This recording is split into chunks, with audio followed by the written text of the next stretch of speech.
It's a great privilege to stand before you, especially the alumni of the student body of the Alahappa Chettiar Engineering College and Technology in Karaikudi, perhaps from 1963. Several of you have become CEOs in multinational companies and you have retired, and several of you became pastors. One of our disciples is now number 2 in command in TPM, the Pentecostal Mission, and several others have become senior pastors and preachers and servants of God, for which we give God all the glory. இந்த மாலை வேளையிலே இந்த zoom மீட்டிங்கிலே இணைந்திருக்கிற உங்கள் எல்லாரையும் India எங்கிலும் இருந்தும் அகில உலகிலிருந்தும் இணைந்திருக்கிற உங்கள் எல்லாரையும் ஆண்டவராகிய இயேசு கிறிஸ்துவின் நாமத்தில் நான் வாழ்த்தி வரவேற்கிறேன். இந்த நாளிலே தேவனுடைய வார்த்தை நம்மேலே மோசே சொன்னது போல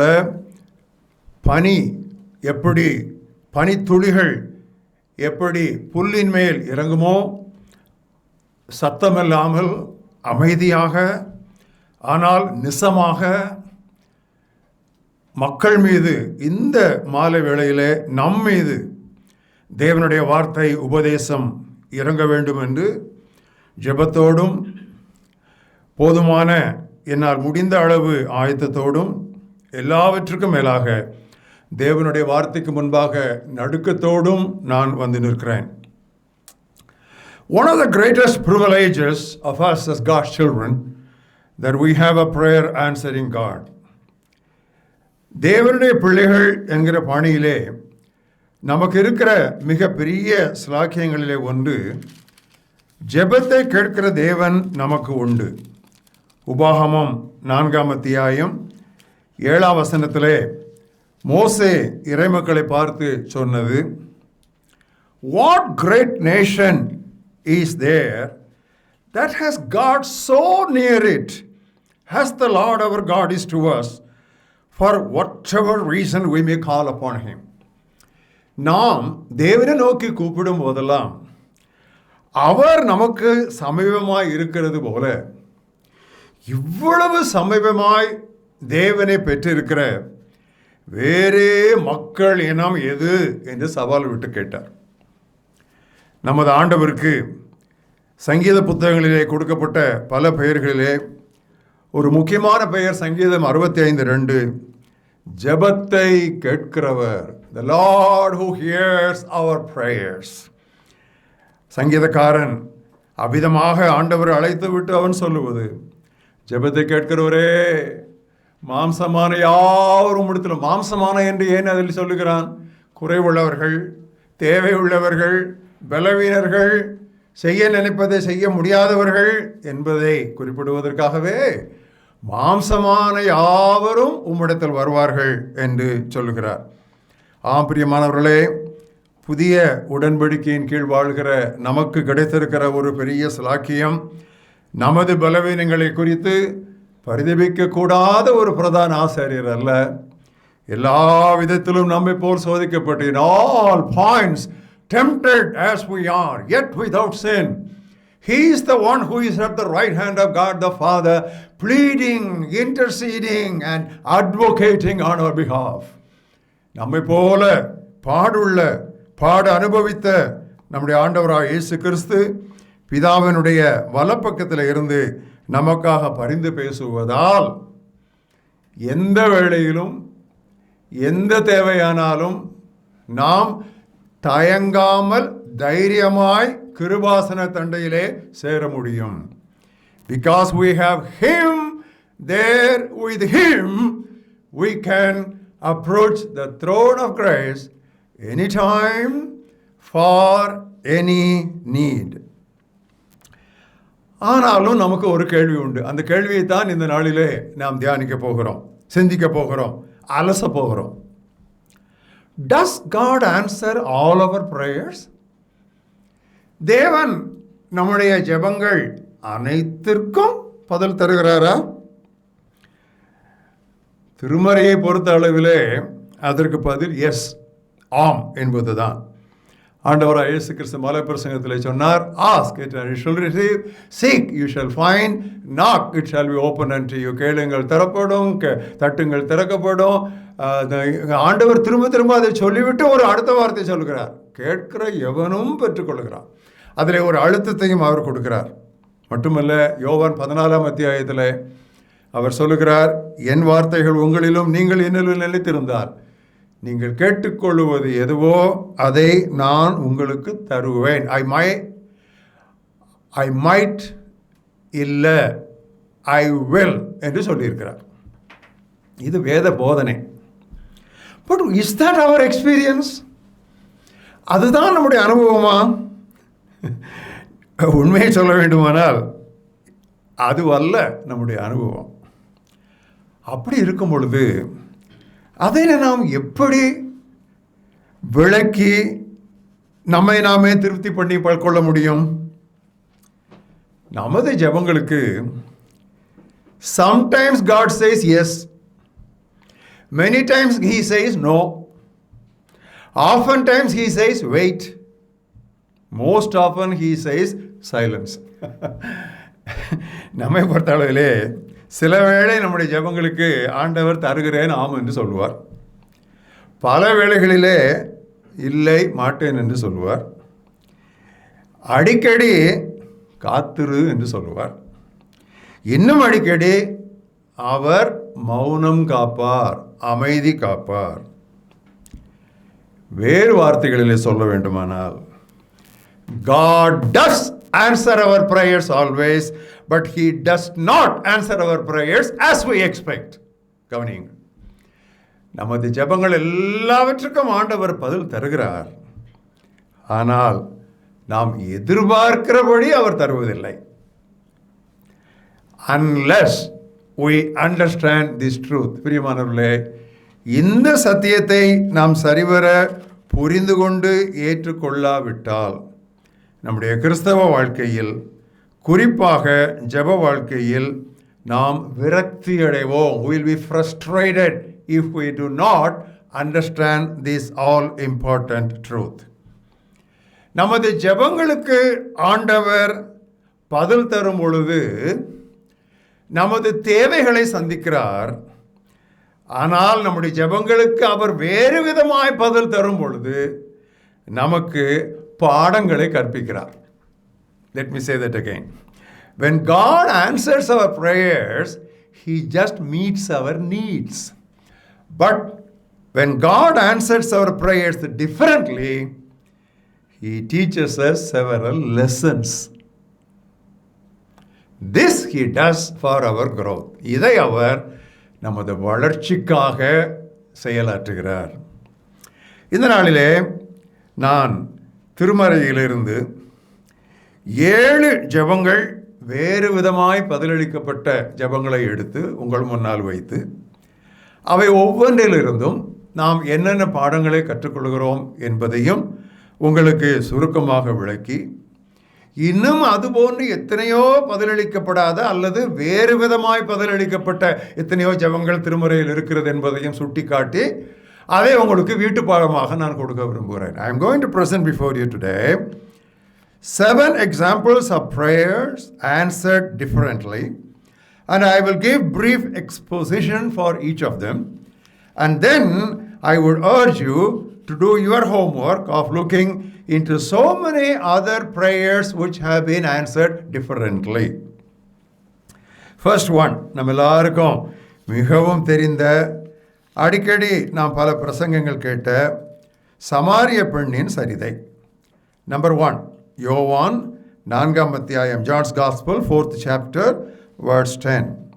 Jesus answered and said to her, if you knew the gift of God and who it is who says to you, give me a drink, you would have asked him and he would have given you living water. உன்னை கேட்கறது யாருன்னு உனக்கு தெரிந்திருந்தா நீ அவர்கிட்டே கேட்டிருப்பா, அவர் உனக்கு ஜீவ தண்ணீரை கொடுத்திருப்பார். அந்த பெண் சொல்லுகிறார் 15ஆம் வசனத்தில், the woman said to him, so give me this water that I may not thirst nor come here to draw quite often. இந்த தண்ணீரை நீர் எங்களுக்கு தாங்க, அப்போ நான் அடிக்கடி இங்கே வர வேண்டியது இல்லைல்ல அப்படின்னு சொல்கிறேன். உடனே ஆண்டவர் வந்து அவள் கேட்டதுக்கு அவள் எதிர்பார்த்த மாதிரி பதில் கொடுக்கல. 16ஆம் வசனத்தில் என்ன சொல்கிறாரு? You go and call your ஹஸ்பண்ட்ங்கிறார். இங்கேதான் அந்த சத்தியம் துவங்குது. இயேசுவை பார்த்து அந்த தண்ணீரை எனக்கு தாங்கன்னு சொன்ன பிறகு அந்த தண்ணீர் என்ன என்று கூடுதல் விளக்கம் தராமல் ஆண்டவர் வந்து, நீ போய் முதல்ல உன் புருஷனை கூட்டிட்டு வா, go and call your husband, bring your husband. பிரியமானவர்களே, God is primarily interested in changing our lives rather than instantly blessing us. பிரியமானவர்களே, தேவன் நம்மை உடனே ஆசீர்வதித்து விடுவதை விட நமது வாழ்க்கையை மாற்ற அவர் விருப்பம் கொண்டுள்ளார். நம்ம எல்லாருக்கும் தெரிந்த ஒரு பழைய ஏற்பாட்டு எடுத்துக்காட்டு யாக்கோபு. முழுவதும் அவனோடு கூட அவர் போராடுகிறார். மேற்கொள்ள முடியவில்லை. எனவே அவனுடைய தொடைச்சந்தை God touched the hollow of his thigh. அப்படி தொட்டுட்டு கொஞ்சம் அப்படியே இப்படி போகிற மாதிரி கொஞ்சம் பாலா பண்ணார். போகிற மாதிரி he just gave a picture. ஆனால் யாக்கோபு அவரை பிடிச்சிட்டு சொல்கிறான், ஆண்டவரே, நீர் என்னை ஆசீர்வதித்தால் ஒழிய, unless you bless me I will not let you go, உம்மை போக விடமாட்டேங்கிறாரு. சரி, முட்டு போடுன்னு சொல்லி உடனே ஆண்டவன் தலையில் கைக்கல. இப்போ உன் பேர் என்னப்பா? எனக்கு ஒரு கேள்வி. முழுவதும் ஒருத்தன்ட்ட ஆண்டவர் வந்து பேர் தெரியாமல் சண்டை போட்டுட்டு இருந்தாரா? Was God fighting and wrestling with someone whole night without knowing that candidate's name? God knew his name was Jacob, but Jacob now must know that he was Jacob. அவன் யாக்கோபு என்று சொல்லி தேவனுக்கு தெரியும். ஆனால் அவன் யாக்கோபு எத்துவாளி என்று யாக்கோபுக்கு தெரிய வேண்டும். நாம் பாவரிக்கை பண்ணுவது நமக்கு ஆண்டவருக்கு தெரியாத நம்முடைய பாவங்களை அவருக்கு சொல்வதல்ல. நாம் பாவரிக்கை பண்ணுவது நம்முடைய பாவங்களை நாம் சரிவர உணர்ந்து கொள்வதற்காக. இதுதான் சரியான ஒரு இறையியல் தத்துவம். பிரியமானவர்களே, அவள் தண்ணீர் கேட்டால் புருஷனை கூட்டிக் கொண்டு வா என்றார். ஆசீர்வதியும் விடமாட்டேன்னு சொல்லி அப்படியா ஜெபம் பண்ணா? உன் பேர் என்ன சொல்லு? பிரியமானவர்களே, எர்த்லி பெனிஃபிட்ஸை விட இட்டர்னல் பிளெஸ்ஸிங்ஸ் தான் நமக்கு முக்கியம். மண்ணுலக நன்மைகளை விட விண்ணுலக ஆசீர்வாதங்களையே நாம் நாட வேண்டும். ஆண்டவர் சொன்னார், இந்த தண்ணீரை குடிக்கிறவன், இந்த தண்ணீர், திஸ் வாட்டர் எதோடு ஒப்பிடுக்கிறார்? ஃபவுண்டன் ஆஃப் எவர்லாஸ்டிங் லைஃப், நித்திய ஜீவ ஊற்று. அவள் ஆண்டவரை சார் என்று அழைத்தாள். தமிழிலே வந்து ஆண்டவரே இருக்கிறது, சில மொழியாக்கங்களிலே ஐயா, சார், ஒரு மதிப்பான ஒரு வார்த்தை. Sir, give me this water. அதுபோதாது, சீக்கிரம் அவரை சேவியர் என்று கண்டுகொள்ள வேண்டும். கண்டுகொண்டாள். நம்ம எல்லாருக்கும் தெரியும். அங்கே தான் அந்த ஒரு சேஞ்ச் ஆண்டவர் கொண்டு வருகிறார். இதைத்தான் பவுல் அப்போஸ்தலன் தன்னுடைய சிஷ்ய பிள்ளை தீமோத்தேயுக்கு எழுதும் பொழுது சொல்கிறார், bodily exercise profits little, but spiritual disciplines last everlasting. சரீர முயற்சி அல்லது உடற்பயிற்சி தேவை அல்ல என்று அந்த வசனம் சொல்லவில்லை. அதற்கு கொஞ்சம்தான் பயன் உண்டு, அது தற்காலிகமான பலனை தரும். ஆனால் ஆன்மீக பயிற்சிகளோ, ஸ்பிரிச்சுவல் டிசிப்ளின்ஸ், இந்த ஜீவனுக்கு மட்டுமல்ல, வர இருக்கிற ஜீவனுக்கும் அது பயனுள்ளதாக இருக்கும் என்று நாம் வாசிக்கிறோம். எனவே தான் பவுல் அப்போஸ்தலன் கொரிந்தியருக்கு எழுதும் பொழுது ஒரு புலம்பலாக சொல்கிறார், if in this life only we have faith in Christ, we have of all men most miserable. இம்மைக்காக மாத்திரம், இந்த வாழ்க்கைக்காக மாத்திரம் நாம் கிறிஸ்துவின் மேல் நம்பிக்கை கொண்டு இருந்தால் எல்லா மனிதரை விட நாம் பரிதவிக்கப்படத்தக்கவர்களாக இருப்போம். இயேசு கிறிஸ்து அழுத்த திருத்தமாய் தன்னுடைய மலைப்பிரசங்கத்தின் இறுதியிலே சொன்னது, எண்ணத்தை உண்போம், எண்ணத்தை குடிப்போம் என்று கவலைப்படாதிருங்க. Don't be anxious. சரியான மொழியாக்கம் வந்து ஆன்ஷியஸ், ஓவர் ஆன்ஷியஸ்னஸ். ஆனால் முதலாவது இறையரசையும் அதற்கு ஏற்புடையவற்றையும், the kingdom of God and his righteousness, அதை தேடுங்கள். வேறு வார்த்தைகளிலே அதை பேரஃப்ரைஸ் பண்ண வேண்டுமானால், be more anxious about spiritual things than about material needs. பொருளாதார தேவைகளை விட ஆன்மீக காரியங்களிலே அதிகம் கவனம் செலுத்துங்கள். எனவே தான் பவுல் சாட்சியாக சொன்னார், நம்முடைய புறம்பான மனிதன் நாளுக்கு நாள் அழிந்து கொண்டே போனாலும் உள்ளான மனிதன் புதுப்பிக்கப்பட்டு கொண்டிருக்கிறான். Even though the outer man he uses a very strong word, even the outer man perishes daily, the inner man is renewed day by day. Sir, give me this water. உன்னை மாற்றுவதுதான் என்னுடைய நோக்கு. நீ கேட்பதை உடனே கொடுத்து உன்னை அனுப்பிவிடுவது அல்ல. வேறு விதமாய் பதிலளிக்கப்பட்ட ஒரு ஜெபம். இரண்டாவது, மார்க்கு 9ஆம் அத்தியாயத்திற்கு வாருங்கள். மார்க்கு 9ஆம் அத்தியாயம் முதல் 8 வசனங்கள் நமக்கு தெரிந்த பகுதி. எனவே அதை முழுவதுமாக நான் வாசிக்கவில்லை. நம்ம எல்லாருக்கும் தெரியும், ஆண்டவராகிய இயேசு கிறிஸ்து பேதுரு, யாக்கோபு, யோவான் மூவரையும் கூட்டிக் கொண்டு ஒரு மலையின் மேல் போகிறார். அங்கே அவர்கள் கண்களுக்கு முன்பாக பிரத்யேகமாய் ஓப்பன்லி அவர் டிரான்ஸ்ஃபிகர்ட், மறுரூபமாகிறார். Jesus Christ openly got transfigured on the mount which we now call as the Mount of Transfiguration before Peter, James and John. அதில் 6ஆம் வசனத்திலே ஒன்று நடக்கிறது பாருங்கள். மார்க்கு 9ஆம் அத்தியாயம் 6ஆம் வசனத்தில், he did not know what to say for they were greatly afraid. இதில் பேதுரு ஸ்போக்ஸ் பர்சன் என்ன சொல்கிறாருன்னா, ஆண்டவரே உமக்கு ஒரு கூடாரம், எலியாவுக்கு ஒரு கூடாரம், மோசேக்கு ஒரு கூடாரம் போடுவோங்கிறார், அல்லதுன்னா போடுவதற்கு அனுமதி கொடுங்கள்னு கேட்குறார். That's implied. லெட் அஸ் அப்படிங்கிறது என்னென்னா, please give me permission to just put up shed 3 sheds for you. நான் எப்பவும் யோசிக்கிறது, இது பவுல் சொல்லியிருந்தால் பரவாயில்ல, அவருக்கு கூடாரம் போட்டு தெரியும். பேதுரு, யாக்கோபு, அவனுக்கு மீன் தானே பிடிக்க தெரியும். சரி, எனிவே ஒருவேளை அந்த கடலோரத்தில் இருக்கும்போதே ஏதாவது குடிசை போட்டு பழக்கம் இருக்கும். ஸோ நம்ம கூடாரம் போடுவோம் அப்படின்னு சொல்லி அவர் சொல்கிறார். அது ஏன் சொன்னாரா? 6ஆம் வசனத்தில், he did not know what to say. நம்ம நிறைய பேர் பிரச்சனை தானே, என்ன சொல்லன்னு தெரியாது. ஏன் என்ன சொல்லன்னு தெரியல? பக்தி பரவசம், ரிலீஜியஸ் எக்ஸைட்மெண்ட். சும்மாவா? மேலே வந்து ஒரு விஷன், அங்கே இருந்து ஒரு வாய்ஸு, அங்கே இருந்து விசிட்டர்ஸு. இதெல்லாம் சாதாரண காரியமா? இதெல்லாம் பார்த்த உடனே அவர் பயந்து, அந்த பயங்கிறதுக்கு என்ன சொல்லணும்னா பக்தி பரவசம், ரிலீஜியஸ் எக்ஸைட்மெண்ட்டில் நான் என்ன பேசுகிறேன்னு தெரியாமல் அவர் கேட்டார். இந்த விண்ணப்பத்திற்கு, இந்த வேண்டலுக்கு ஆண்டவராகிய இயேசு கிறிஸ்து பதில் தரவில்லை. அவர் அவர்களுக்கு வேறு விதமான பாடங்களை கற்பித்தார். என்ன தெரியுமா? 2 தவறுகளை அவர் அங்கே திருத்தினார். ஒன்று, do not compare Jesus with anyone. எவரோடும் இயேசுவை ஒப்பிட்டு பார்க்கக்கூடாது, ஒப்பிட்டு பேசக்கூடாது. அதை ஏன் ஆண்டவர் அங்கே போதிக்கிறார் என்று நான் அழுத்தி சொல்கிறேன் தெரியுமா? 7ஆம் 8ஆம் வசனங்களை பாருங்கள்.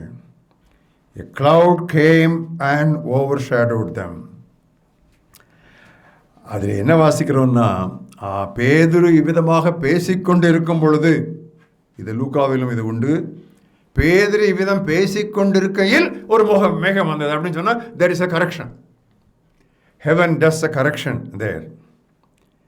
பிரியமானவர்களே, இந்த விஷன்ஸு, இந்த வாய்ஸஸ்ஸு, இந்த விசிட்டர்ஸு, இதெல்லாம் ரிலீஜியஸ் வேர்ல்டில் வரும் பொழுது ஒரு பெரிய டேஞ்சர் இருக்குது. என்ன டேஞ்சர் தெரியுமா? we lose the preeminence of Christ. இந்த தரிசனங்கள், சொப்பனங்கள், அங்கே போனேன், எங்கே போனேன், கர்த்தர் அதை சொன்னார், இதை சொன்னார், இதை சொன்னார் அப்படின்னா ஒரே மக்களை பரவசப்படுத்தும் பொழுது நம்முடைய கவனம் எங்கே ஈர்க்கப்படுகிறது தெரியுமா? அல்லது எங்கே இருந்து நீக்கப்படுகிறது தெரியுமா? கிறிஸ்துவே எல்லாவற்றிலும் முதன்மையாக இருக்கும்படி, that he might be the preeminent.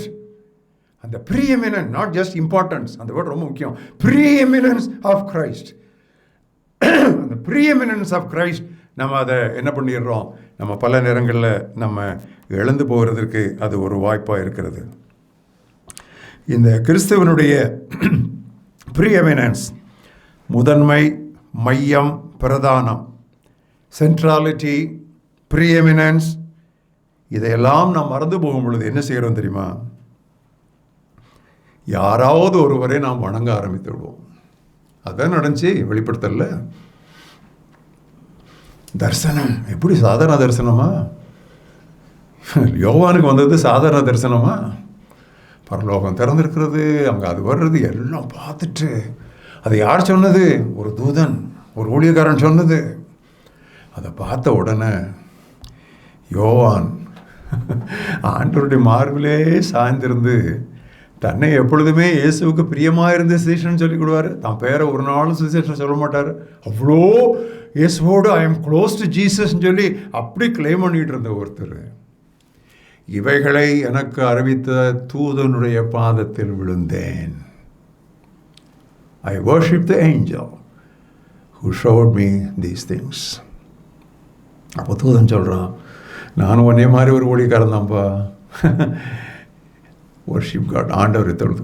60 வருஷம் ஆண்டவரோட நடந்த, 3 வருஷம் இயேசுவோடு மார்பில் சாய்ந்துக்கிட்டு நெருக்கமாக இருந்த ஒரு சீஷனுக்கு after all an angel has to teach the ABC, worship God.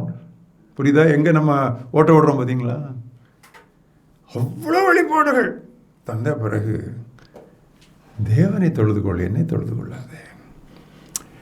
சரி, 19ஆம் அத்தியாயம் முடிஞ்சுது, 20ஆம் அத்தியாயம், 21ஆம் அத்தியாயம் முடிஞ்சுது. 22ஆவது அத்தியாயத்தில் ஐயா மறுபடியும் விழுந்துட்டார். யோவான் மறுபடியும் விழுந்துட்டார் அவனுடைய பாதத்தில். நான் எப்போ நினைக்கிறது, நல்ல நேரம் பைபிள் 23ஆம் அத்தியாயத்தில் முடியுது, மற்றபடி யோவான் 3 நேரம் விழுந்திருப்பார். ஏன் விழுந்தார்? பரவசம். சரி, பரலோகத்தை சும்மா ஒரு லைட் வந்தாலே நம்ம பரவசப்படுவோம். அது எந்த லைட்டோ, அது காட்ஸ் லைட்டோ அல்லது சேட்ட லூசிஃபருடைய ஏஞ்சல் ஆஃப் லைட்டோ, ஏதோ ஒரு லைட்டு பார்த்தாலே நம்ம அப்படியே ஃப்ளாட்டு.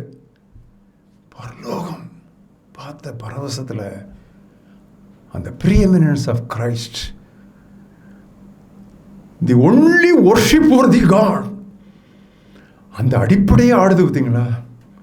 ஒரு யோவானுக்கு இப்படிப்பட்ட ஒரு ஆட்டம் காணுமானால், if a person like John the apostle, John the divine அப்படின்னு நம்ம பேரெல்லாம் கொடுப்போம், அவருக்கு இந்த ஆட்டமானால் நம்மளாம் எவ்வளோ கவனமாக இருக்கணும் பார்த்தீங்களா? பிரியமானவர்களே, அது மட்டுமா? லூக்காவுக்கு வாங்க. இதே சம்பவத்தில் இன்னொரு பிளண்டர் நடக்குது. லூக்கா 9, அந்த ப்ரீஎமினன்ஸ் ஆஃப் கிரைஸ்ட்டை மறந்துட்டா நம்ம என்ன செய்வோங்கிறதுக்கு லூக்கா 9ஆம் அத்தியாயத்துக்கு வாங்க. 9ஆம் அத்தியாயத்தில் தான் நம்ம அந்த மறுரூப முறை குறித்து வாசிக்கிறோம். அந்த 46ஆம் வசனத்தை பாருங்கள். Then a dispute arose among them as to which of them would be greatest. அவர்களில் யார் பெரியவனாய் இருப்பான் என்று அவர்களுக்குள் போட்டி உண்டானது. ஆம் பிரியமானவர்களே, கிறிஸ்துவின் பிரதானத்துவத்தை, ப்ரீஎமினன்ஸ் ஆஃப் கிரைஸ்டை மறக்கும் பொழுது நம்ம ஒருத்தர் தான் போட்டி போட்டுக்கிட்டு இருப்போம்.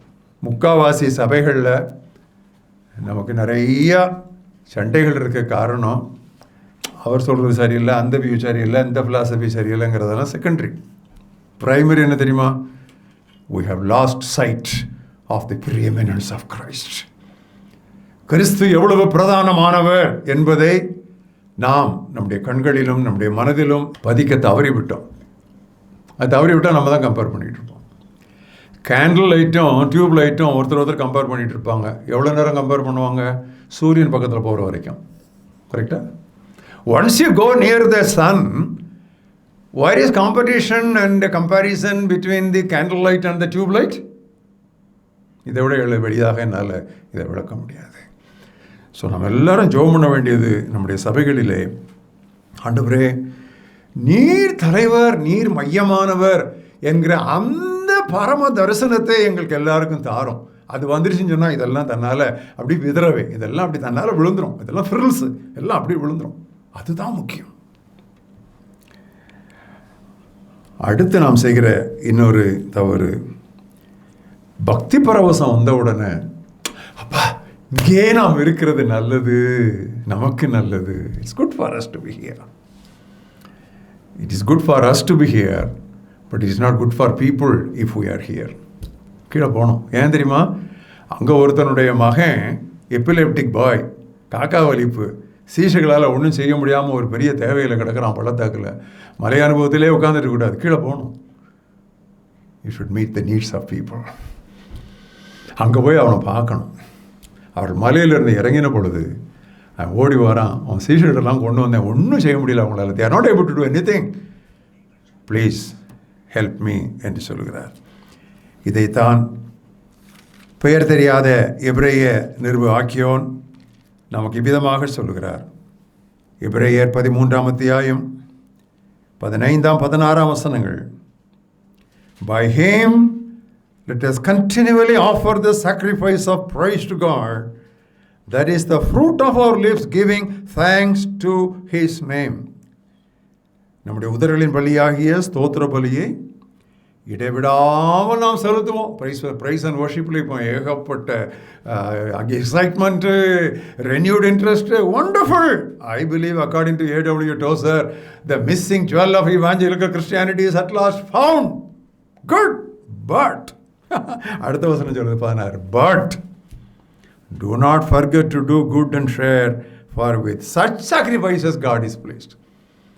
புது மியூசிக்கல் இன்ஸ்ட்ருமெண்ட்ஸ் வாங்கலாம், இன்னும் கொஞ்சம் அட்வான்ஸ். ஏற்கனவே 4 கீபோர்டு இருந்தால் 5வது கீபோர்டு ஒன்று வாங்கலாம். எல்லாம் நல்லது தான். ப்ரைஸ் அண்ட் வர்ஷிப் நல்லா உற்சாகமாக இருக்கலாம். 10% ஸ்கொயரு, 100 வாய்ஸ் ஸ்கொயரு, 1000 எல்லாம் வெரி குட். லேட்டஸ்ட் எக்யூப்மெண்ட்ஸ் எல்லாம் குட். பட் அதில் என்ன டேஞ்சர்னா, we get so absorbed in the religious excitement that we forget those who are in need outside. இதில் மதிமயங்கி இதிலே அதிகமாக பரவசம் அடைந்து திளைத்து போய் உட்கார்ந்து இருக்கிற நாம் நன்மை செய்யவும் தான தர்மம் செய்யவும் மறந்து விடுகிறோம். அதனால தான் do not forget நாங்கள் பைபிளில் இருக்குது. யூஸ்வலாக அந்த ஃபர்கெட்ஃபுல்னஸ் அதில் வரும். இந்த எக்ஸைட்மெண்ட் வந்து நம்மளை அந்த ஒரு எக்ஸ்ட்ரீம் கொண்டு போய் அந்த வெளியே இருக்கிறவங்களை கவனிக்கிறதுல போயிடும். இதில் அருமையான ஒரு சத்தியம் நமக்கு தேவனுடைய வார்த்தையிலிருந்து இந்த நாளிலே இந்த காலத்துக்கு ஏற்ற விதமாக வந்து கொண்டிருக்கிறது. Let us make 3 tabernacles. No, the prayer was not answered that way. Another prayer, இன்னொரு ஜெபம், வித்தியாசமாய் பதிலளிக்கப்பட்ட ஜெபம். லூக்கா 10ஆம் அத்தியாயம், Luke's Gospel, 10th chapter, verses 38 to 42.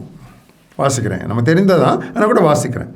Now it happened as they went that Jesus entered a certain village, and a certain woman named Martha welcomed him into her house. And she had a sister called Mary, who also sat at Jesus' feet and heard his word.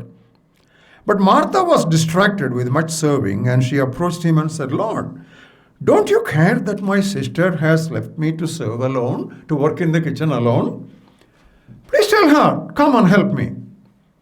But Jesus answered and said to her, it's ஒரு request கொடுக்குறாங்க. But Jesus answered and said to her, Martha, Martha, you are worried about and troubled about many things, but one thing is needed. தேவையானது ஒன்றே.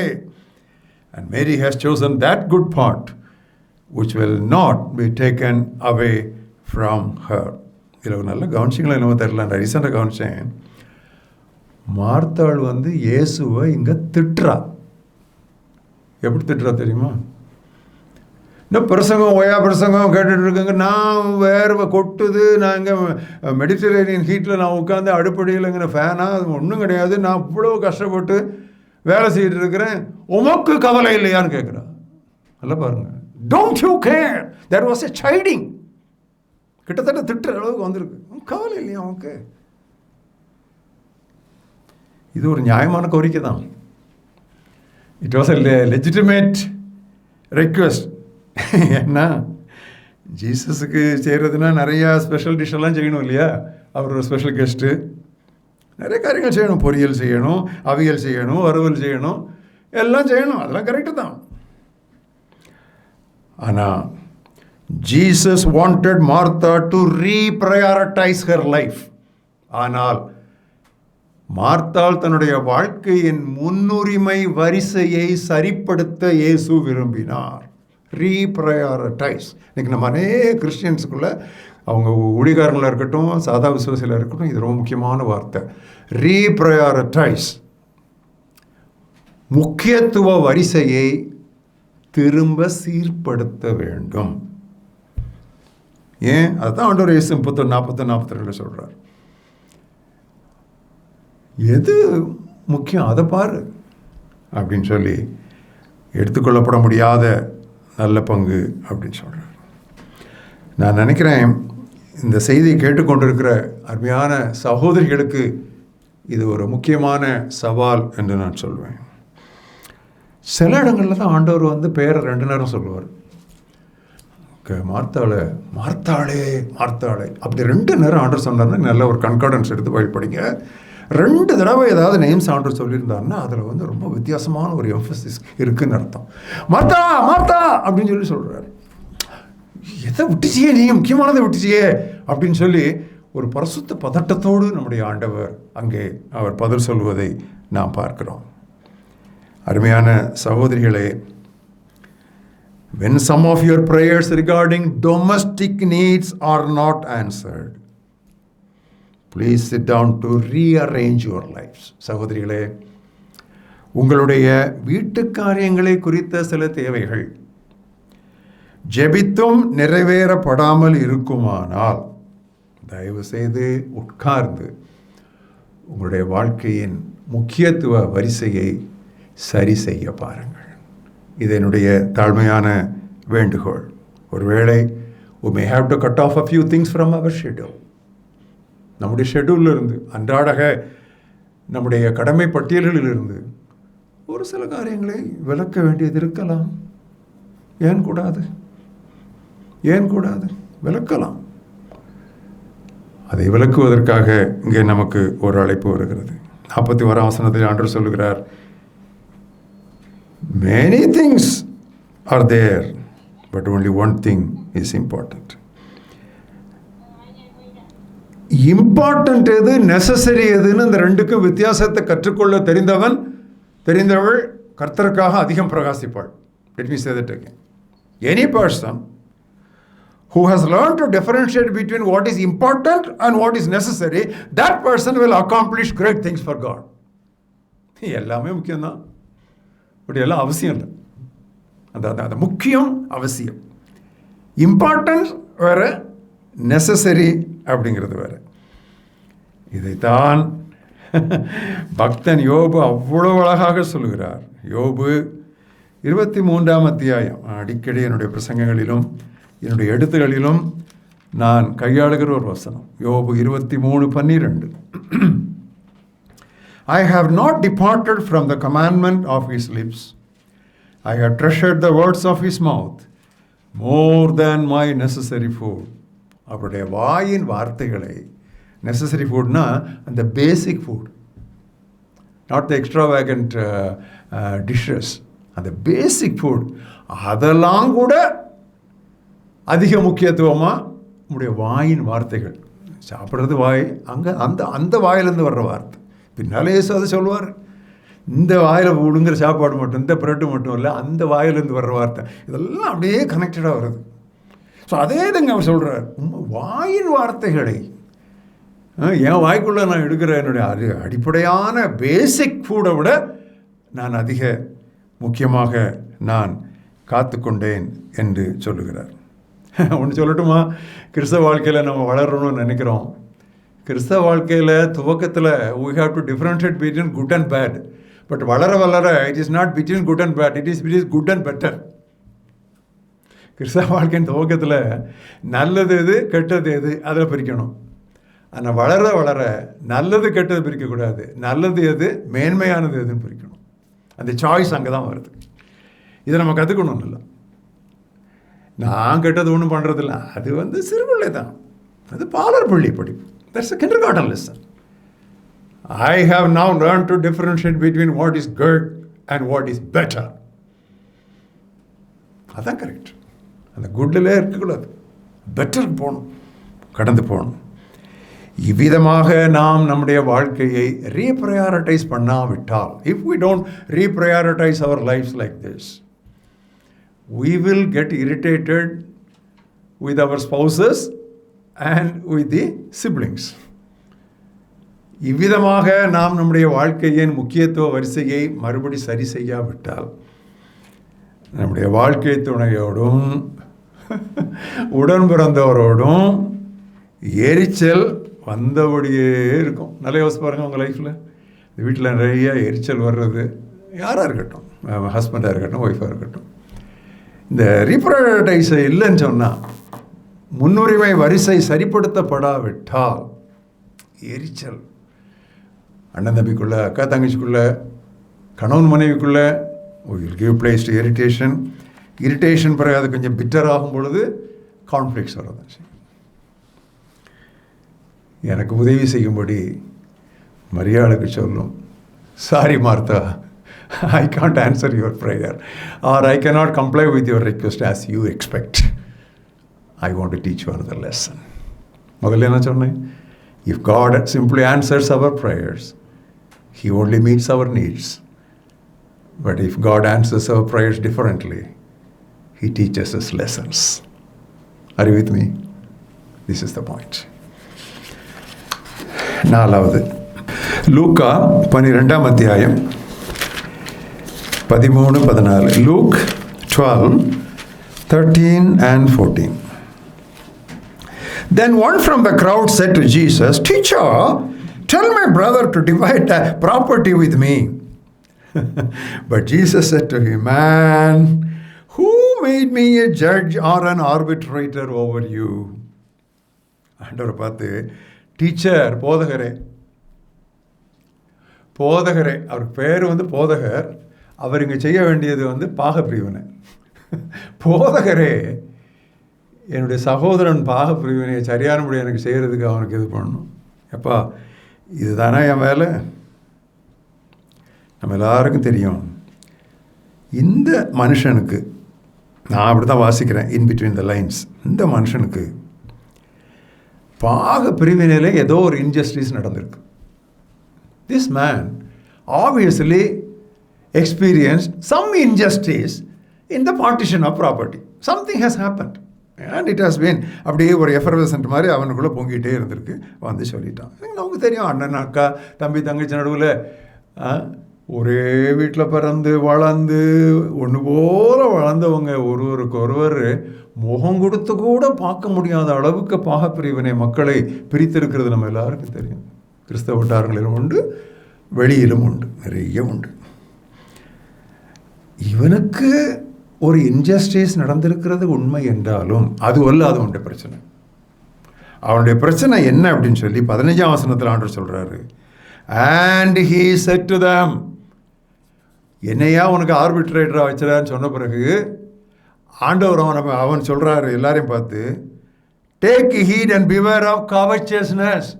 அவன் பிரச்சனை injustice இன் partition இல்லை, அவன் பிரச்சனை covetousness. அவன் பிரச்சனை பண ஆசை, பொருளாசை. அதை ஆண்டவர் அங்கே சுட்டி காட்டுகிறார். இன்னொரு மொழியாக்கத்தில் அதை படித்தேன், பிவேர் ஆஃப் ஆல் covetousness இருக்குது. அது என்ன அர்த்தம்னா all forms of covetousness can take many forms, especially ரொம்ப சர்க்கிள் ஃபார்ம்ஸ். covetousness மாதிரி தெரியாது, ஆனால் covetousness இருக்கும். ஊழியக்காரன் ஊழியத்துக்கு பணம் கேட்குற மாதிரி கேட்பான், பட் அது பண ஆசையாக தான் இருக்கும். அது பல ஃபார்ம்ஸ் இருக்குது அதுக்கு. இப்போ நாங்களாம் ஊழியத்தில் இருக்கிறனால எங்களுக்கு இந்த தந்திரங்கள்லாம் தெரியும். ஸோ இப்படிலாம் பல all covetousness, all forms of covetousness, beware, take heed. அதில் 2 சொல்கிறாரு, டேக் ஹீட் அண்ட் பிவேர். இது ரெண்டுமே கிட்டத்தட்ட ஒன்று தான். கவனமாய் எச்சரிக்கையாய் இருங்கள் அப்படின்னு சொல்லி ஆண்டவர் சொல்கிறார். அவனுக்கு ஏற்கனவே நிறைய இருந்தது. ஏன் தெரியுமா? இந்த 15ஆம் வசனத்தில் பாருங்கள், once life does not consist in the abundance of the things that he possesses. அப்போ இவனுக்கு ஏற்கனவே abundance இருக்குது, நல்லா நிறைவு இருக்குது, பரிபூர்ணம் இருக்குது அவனுக்கு ஏற்கனவே.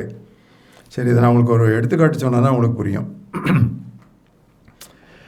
இந்தியாவில் ஒர்க் பண்ணிட்டு இருக்கிறீங்க, ஒரு நல்ல ஜாபில் இருக்கீங்க, குடும்பத்தோடு இருக்கீங்க, பிள்ளைகளோடு இருக்கீங்க, காலையில் டியூட்டிக்கு போகிறீங்க, வர்றீங்க, பிள்ளைங்களை பார்க்குறீங்க, குடும்ப ஜெபம் பண்ணுறீங்க, எல்லோரும் வச்சு அந்த ஆண்டவர் ஸ்தோத்திரம் பண்ணுறீங்க,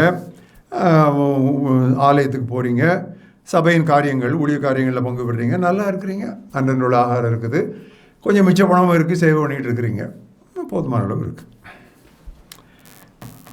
அப்படி இருக்கும்போது வெளிநாட்டுக்கு போகணும், ஹஸ்பண்ட் இங்கே இருக்கட்டும், அவர் கணக்கு எழுதட்டும், அவர் அக்கௌண்டண்ட்டாக இருக்கட்டும், நான் பாருங்க போய் அங்கேருந்து அப்பப்போ அனுப்புகிறேன்.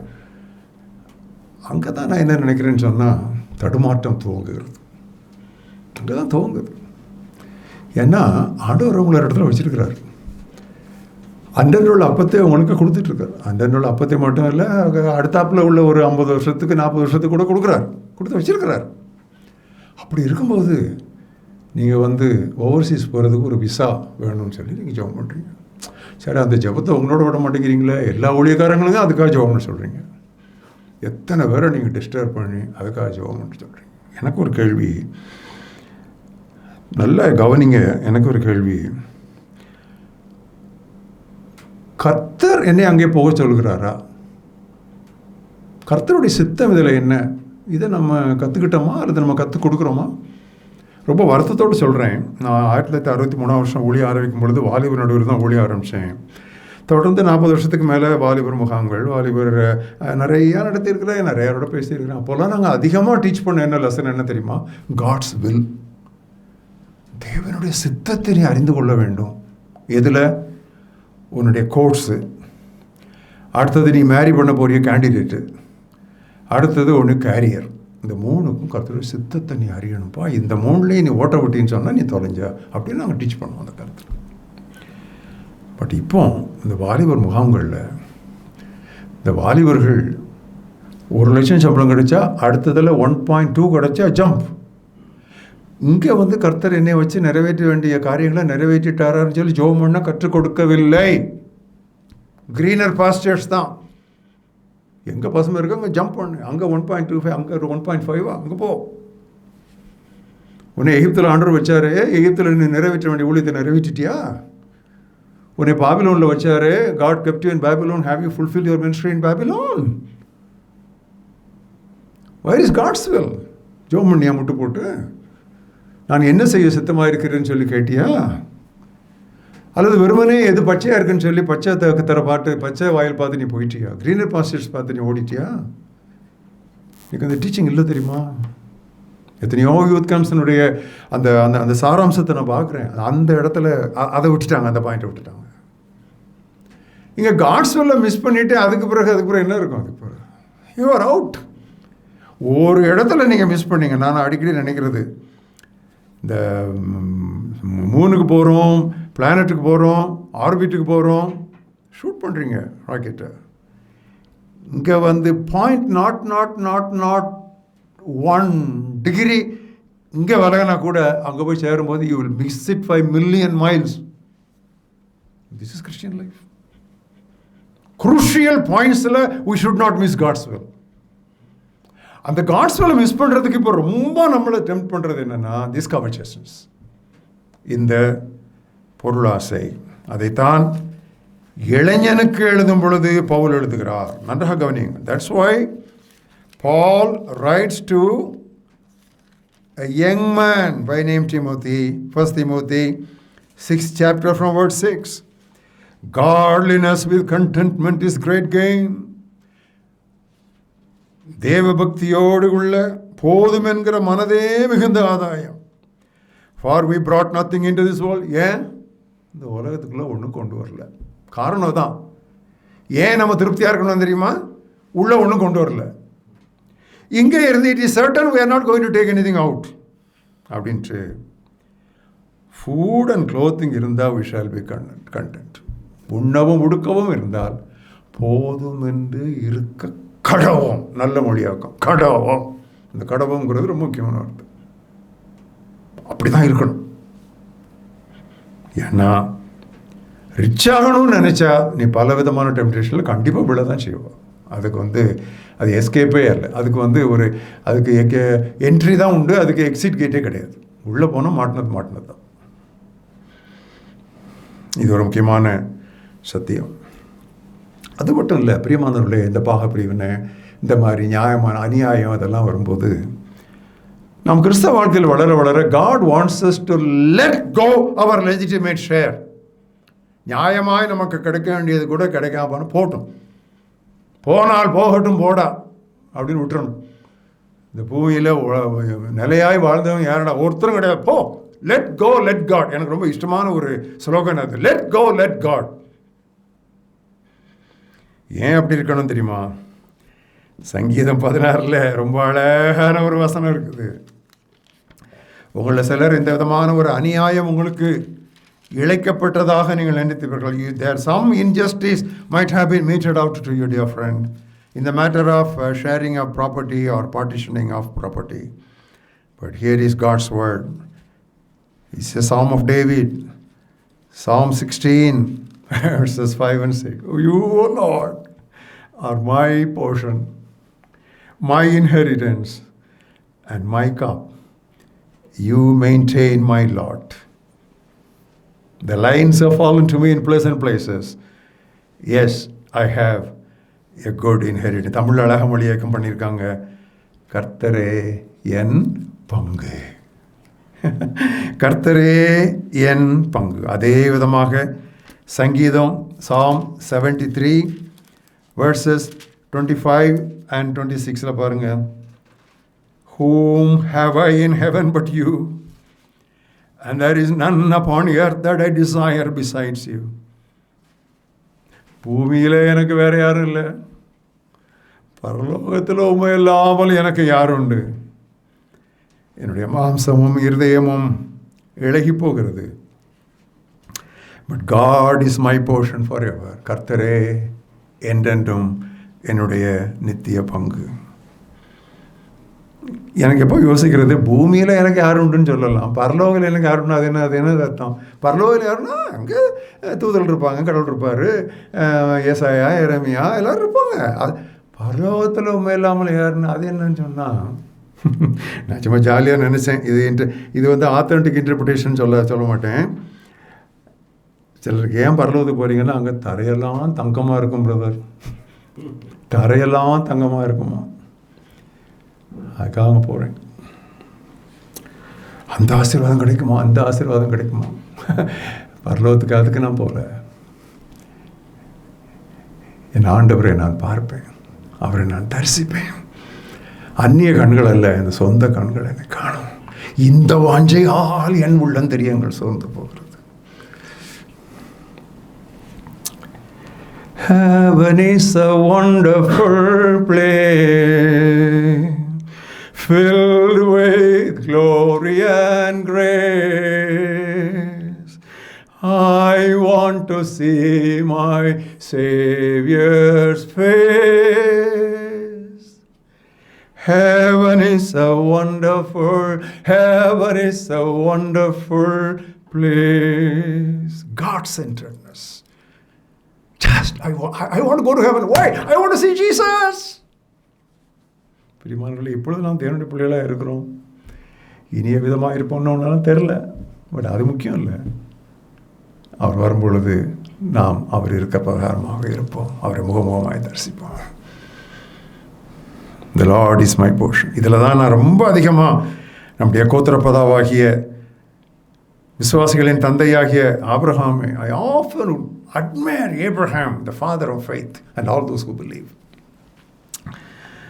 லோத்து வேலைக்காரங்களுக்கும் இவங்க நம்ம ஆபிரகாமுடைய வேலைக்காரங்களுக்கும் சண்டை வந்துடுச்சு. அது மெய்ப்பர்களுக்கு வழக்கம் தானே, மெய்ப்பர்களுக்கு சண்டை வர்றது. ஸோ 2 மெய்ப்பர்களுக்கும் சண்டை வந்துடுச்சு. நாங்கள் இந்த மிஷன் ஸ்டேஷனில் அடிக்கடி சொல்கிறது, எஃப்எம்பிபி மிஷனரிஸுக்கும் ஐஎம் மிஷனரிஸுக்கும் சண்டை வரும், ஐஎம் மிஷனரிஸுக்கும் பிஓஐ மிஷனரி இதெல்லாம் வரும். இதெல்லாம் ரொம்ப நார்மலாக வரும். இது எங்கள் இடம்பாங்க, அவங்க இடம்பாங்க, இப்படி சொல்லுவாங்க. இன்னொருத்தர் சொல்லுவாங்க, ஐயா கடலில் எங்கேயும் போய் மீன் பிடிக்கலாம்பாங்க. இது ஒரு பெரிய காமிட்டி இஷ்யூஸ் இருக்குது, அதில் வேறு காரியம். That is not what I am trying to arrive. But அது இருக்குது. அப்படி ஒரு சண்டை, மேய்ப்பொருள் கடையில் சண்டை. ஆபிரகாம் அதை எப்படி சால்வ் பண்ணார் தெரியுமா? லோத், நான் உனக்கு ஒன்று சொல்கிறேன் கேளு, we are brothers. சர்ச்சஸில் நிறைய பரிசுத்தால் கர்த்தரை தொழுது கொள்ளுங்கள், பரிசுத்தர் போட்டு நம்ம நிறைய ஹை சவுண்டிங் வேர்ட்ஸ் எல்லாம் அங்கே எழுதி போடுறோம். அதெல்லாம் நல்லா தான் இருக்குது. ஆனால் நான் நினைக்கிறேன் சர்ச்சஸில் we are brothers and sisters எழுதி போட்டால் ரொம்ப நல்லதுன்னு நான் நினைக்கிறேன். அது லாஜிக். வேறு சண்டை நிறுத்துறதுக்கு ஒரே வழி என்ன? நம்ம சகோதரர். அது போதும். அதுக்கு இல்லைன்னா அப்புறம் வேறு என்ன இருக்குது? we are brothers பா. ஸோ நமக்குள்ள எதுக்கு வாக்குவாதம்? என்ன தியாலஜி பாருங்கள், என்ன ரெவலேஷன் பாருங்கள் அவருக்கு. why should we not fight? Why should we not have church fights? Why should we not have church conflicts? Why should we not have missionary conflicts? Why? Because we are brothers. நாம் சகோதரர்கள். இன்னொரு lesson நம்ம இந்த இதில் நம்ம என்ன பார்க்குறோன்னு சொன்னால், நாம் பெறுவதால் அல்ல, வாங்கிக் கொள்வதால் அல்ல, கொடுத்து விடுவதாலேயே நாம் செல்வந்தராகிறோம். மறுபடியும் திருப்புங்க அந்த லூக்கா 12, அங்கே தான் ஆரம்பித்தோம். 12க்கு மறுபடியும் திருப்புங்க. அதில் 21ஆம் வசனத்தில் ஆண்டவர் இயேசு கிறிஸ்து சொல்கிறார். ரொம்ப அழகாக அவர் சொல்கிறார். 12ஆம் அத்தியாயம் 21ஆம் வசனத்தில், he who lays up treasure for himself and is not rich toward God is a fool. தேவனிடத்தில் செல்வந்தனாயிராமல் தனக்கென்றே எல்லாவற்றையும் சேர்த்து வைக்கிறவன் முட்டாள், மதியீனன் என்று ஆண்டவர் சொல்லுகிறார். 33, 34 தொடர்ந்து அவர் சொல்லுகிறார். Sell what you have and give alms. உங்களுக்கு உள்ளதை விற்று தரித்திரருக்கு தான தர்மம் செய்யுங்கள். அப்படின்னா தான் அங்கே மேலே உங்களுக்கு பொக்கிஷத்தை நீங்கள் சேர்க்க முடியும். அங்கே இந்த பேங்க்கு ராபரியெல்லாம் கிடையாது, பேங்க் ராபரியும் கிடையாது, கடன் வாங்கிட்டு திருப்பி கொடுக்காமல் ஓடுறது இந்த வேலையும் கிடையாது. அங்கே மாத் டஸ் நாட் டெஸ்ட்ராய். அங்கே ஒன்றுமே பூச்சி அதை சாப்பிடாது. ஒரு சின்ன சாட்சி நான் அதில் சொல்ல விரும்புகிறேன். ஒரு 20-25 வருஷத்துக்கு முன்னால் வேலூருக்கு பிரதர் பக்சிங் வந்தாங்க. பக்சிங் எல்லாருக்கும் தெரியும், அவருடைய காலத்தில் ஒரு பெரிய அப்போஸ்தலன். அப்போ அவரை பார்க்குறதுக்கு நானும் ஒய்ஃபும் போயிருந்தோம். அப்போ என் ஒய்ஃப் அவள் பைபிள் கொடுத்து அதில் ஆட்டோகிராஃப் பண்ண சொல்லி கேட்டாள். அவர் லூக்கா 12:33 சொல்லி கையெழுத்து போட்டார். உங்களுக்கு உள்ளதை விற்று தரித்திரருக்கு கொடுங்க. என்னடா ஒரு ஊழியக்காரன்ட்ட போய் ஒரு இது பண்ணால் காட் பிளஸ் யூ ஜான் 10:10 எழுதலாம் அப்படின்னா லைஃப் அப்படின்னா அவையே கொஞ்சம் நல்ல கொஞ்சம் மங்களமான ஒரு வார்த்தை சொல்லலாம். இது இருக்கிறத விற்று கொடுன்னு அதை தான் அவர் எழுதுகிறாருங்க. ஸோ ஒய்ஃப் வீட்டுக்கு வந்தோன்னு சொன்னால், இது ஒரு பெரிய தேவ மனுஷன் கையெழுத்து போட்டுட்டு இந்த வசனத்தை எழுதியிருக்காரு கீழே அப்படின்னு 2-3 நாள் சரியாக தூங்கலை. அடுத்தப்பறம் சொல்கிறா, எங்கள் அப்பா கொடுத்த ஒரு நல்ல பியானோ ஒன்று இருக்குது நம்ம வீட்டில். அந்த பியானோ ப்ரைஸ் வின்னிங் பியானோ. ஏன்னா சில பியானோவில் தான் சத்தம் நல்லாயிருக்கும். அது அந்த மியூசிஷியன்ஸும் அதுக்கு ரிவார்டு கொடுப்பாங்க. இப்போ நல்லா அவார்ட் வின்னிங் பியானோ எங்கள் வீட்டில் இருந்த அந்த பியானோ. சொன்னால் ரொம்ப நாளாக நான் யூஸ் பண்ணாமல் அந்த ஃபெல்ட்டெல்லாம் சில இடங்களில் கொஞ்சம் கரையாக அரிச்சிருக்குது. ஐ திங்க் இந்த இதை நம்ம விற்றுருவோம், விற்று கடையில் கொடுத்துருவோம். ஆக்சுவலாக ஒரு வீட்டுக்குள்ளே பியானோ இருந்தால் ஒரு நல்லா தான் இருக்கும், டிக்னிஃபைடாக இருக்கும். அது ஒரு ஸ்டேட்டஸ் சிம்பிள் தான். இன்றைக்கி கூட அப்படி தான் ரேடியோவில் இருக்குது. எத்தனை தான் எலக்ட்ரானிக் இன்ஸ்ட்ருமெண்ட் வந்தாலும் பியானோ அது ஒரு பியானோ தான். சரி அப்படின்ட்டு அவர் தேவனுடைய மனுஷன் எழுதியிருக்காரு. பிரியமானவர்களே, ஒருவேளை இன்றைக்கி நீங்கள் இந்த செய்தி கேட்டுட்டு இருக்கும் பொழுது நீங்கள் கூட பாருங்கள், தசமபாகம் கொடுக்குறான் அதெல்லாம் பாலர் பள்ளி, அது ரொம்ப நான் அதில் இன்ட்ரெஸ்ட் காட்டுறதில்லை. உங்களுக்கு உள்ளதே விற்று கொடுங்கள். அன்யூஸ்டாக எத்தனை வருஷமாக அன்யூஸ்டாக எவ்வளோ காரியங்கள் வச்சுருக்கிறீங்க? சும்மா வைக்கணும்னு எத்தனை பொருள் இருக்குது?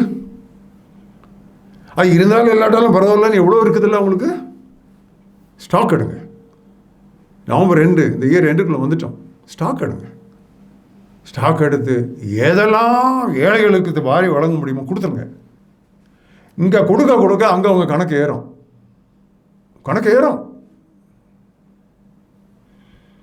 May God lead us into that kind of thing. அப்போதான் நாம் பகிர்வதில் பணக்காரராக இருக்க முடியும். பவுல் அதை தான் தீமோத்தேயுக்கு எடுத்துக்கிறார். உலகத்திலே ஐஸ்வர்யவான்களை பார்த்து எச்சரி, command them not to be haughty in their mind. செல்வந்தர்கள் செருக்குள்ளவர்களாக இருக்கக்கூடாது, அவர்கள் பகிர்ந்து கொள்வதிலே பணக்காரராய். Let them be rich in giving. அது அவர் சொன்னார். 5வது ஒரு எடுத்துக்காட்டு, யோவான் 11ஆம் அத்தியாயம் 3ஆம் வசனம். யோவான் 11:3. ஆண்டவராகிய இயேசு கிறிஸ்துவுக்கு மரியாளும் மார்த்தாளும் ஒரு செய்தி அனுப்புகிறார்கள்.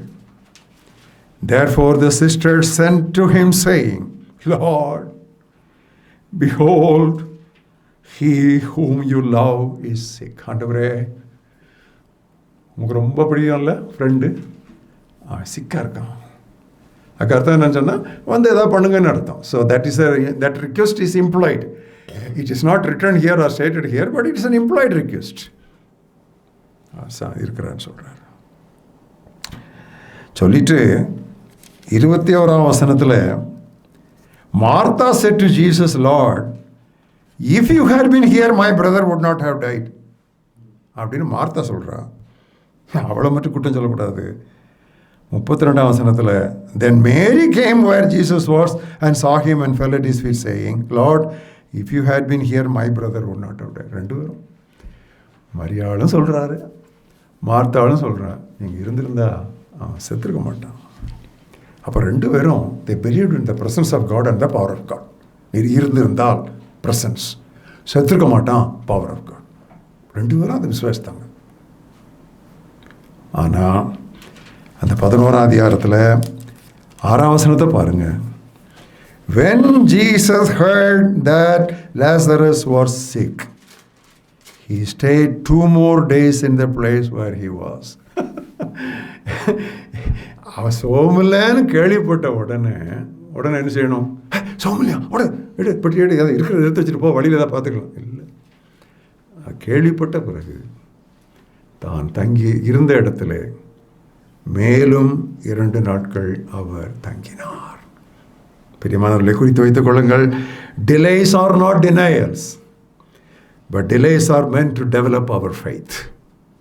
பிரியமானவர்களே, தேவனது தாமதங்கள் அவரது மறுப்புகள் அல்ல, அவை நம்முடைய விசுவாசத்தை வளர்ப்பவை அல்லது வலுப்படுத்துவை. நான் மறுபடியும் சொல்கிறேன், God's delays are not denials, but they are meant to develop our faith.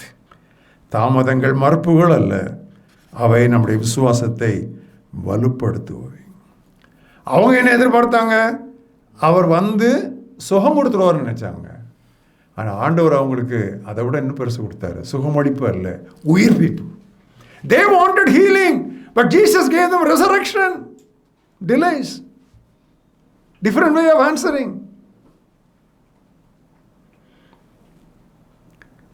Let us throw away our small ambitions. அற்ப ஆசைகளை நாம் ஒழித்து கட்டுவோம். ஏன் தெரியுமா? நாம் வேண்டிக் கொள்கிறதற்கும் நினைக்கிறதற்கும் மிகவும் அதிகமாய் இல்லை, மிகவும் அதிகமாய் நமக்குள்ளே செய்ய வல்லவர். He who is able to do exceeding abundantly. என்ன இங்கிலீஷ் அது? exceeding abundantly above all that we ask in a prayer ஓட முடியுது. above all that we ask or think, to him be glory. அல்ல க்ளோரின்னு வருது, அவருக்கு மகிமை உண்டாவதாக.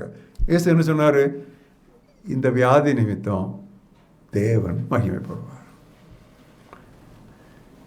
இது தேவன் மகிமைப்படுவதற்காக வந்த ஓர் அனுபவம் அப்படின்னு சொல்லி சொன்னார். அதே விதமாக எபிரேயருக்கு வாருங்கள். இந்த வார்த்தையை வாசிக்கும் பொழுது நான் உட்கார்ந்துக்கிட்டோ நின்றுக்கிட்டோ வாசிக்கலாமான்னு எனக்கு தெரியல. ஏன்னா அவ்வளோ ஒரு நம்மை நடுங்க வைக்கிற ஒரு பகுதி. எபிரேயர் 5ஆம் அத்தியாயம் 7ஆம் வசனத்திலிருந்து வாசிக்கிறேன்.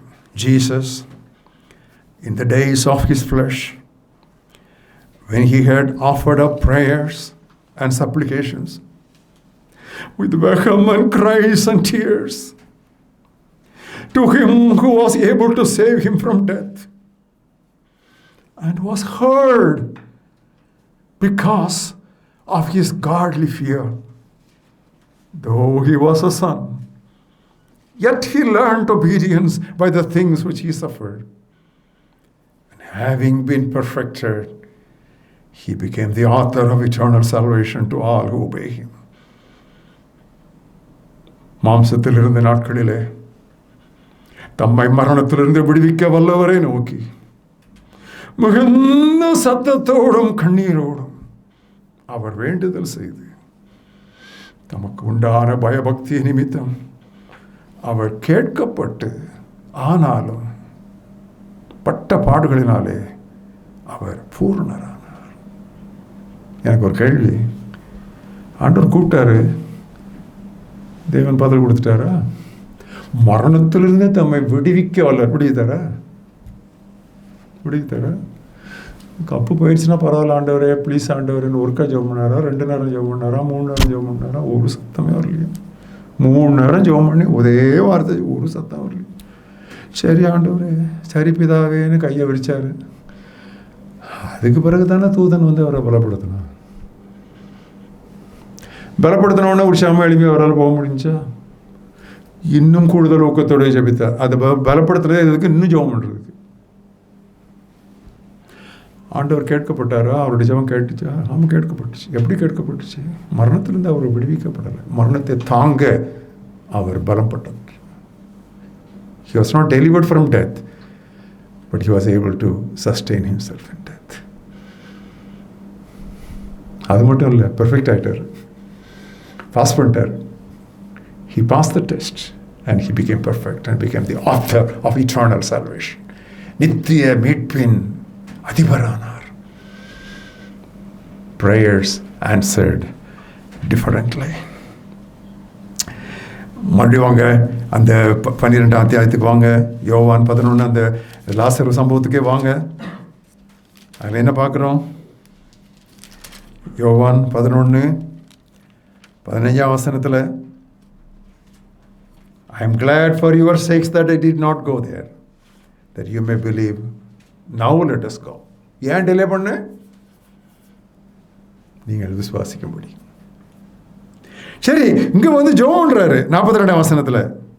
41, Father, I thank you that you always hear me. பிதாவே, நீ எப்போது நான் சொல்கிறத கேட்குறதுனால உண்மை ஸ்தோத்திரிக்கிறேன்.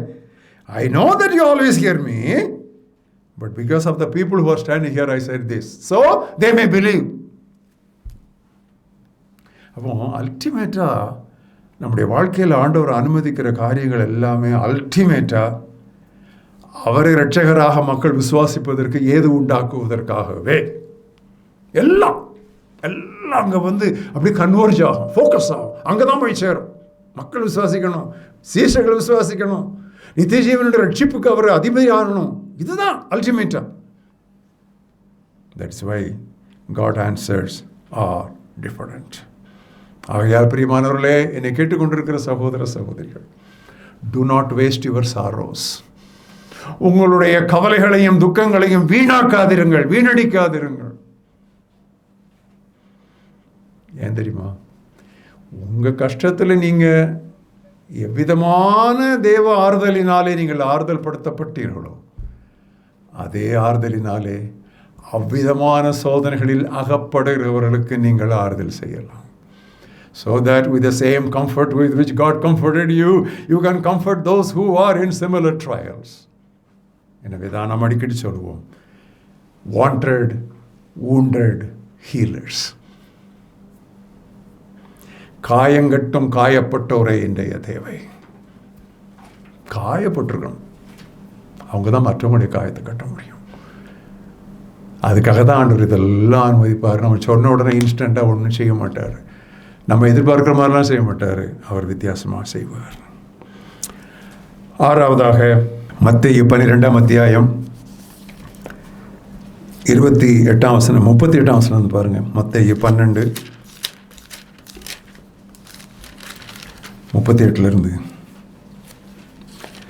42 வரைக்கும். Some of the scribes and Pharisees answered, saying, Teacher, we want to see a sign from you. எங்களுக்கு ஒரு அடையாளம் வேணும்.